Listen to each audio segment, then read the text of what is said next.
আরে কথা শোনো আমার, আরে আরে আরে লাগবে তো, আরে আচ্ছা আচ্ছা আরে ভেঙে যাবে তো, দামি জিনিস, তোমার প্রবলেমটা কি বলো?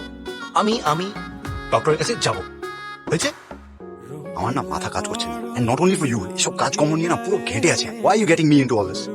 একবার চলো না গো, ঘর ঠিক হলে বাইরেটাও ঠিক হয়ে যাবে। ঘরকে ঠিক করবে বসন্ত সেনা? কে ও? টিকেল ওদের মেয়ে? আরে না, টিকেল ওদের মেয়ে না, সাধিকা। যোগশাস্ত্র দিয়ে সব প্রবলেম সলভ করে। 64 কলা জানে, মীরাদি বলেছে আমাকে। আমি ফোন করে অ্যাপয়েন্টমেন্ট নিয়ে নিয়েছি, আমাদের দুজনকেই যেতে বলেছে। একবার চলো না গো, গেলে সব ঠিক হয়ে যাবে। মীরাদি কখনো ভুল বলে না। আর একবার যদি মীরাদির নাম শুনি না, আমি কিন্তু যাবো না। আর কোনোদিন বলবো না। চলো না গো, সামনে থেকে ডান দিকে। এই দেখেছো এগুলোতে কি আছে? কি? এসব দেখাচ্ছি, আমি গুনে দেখেছি 19টা আছে।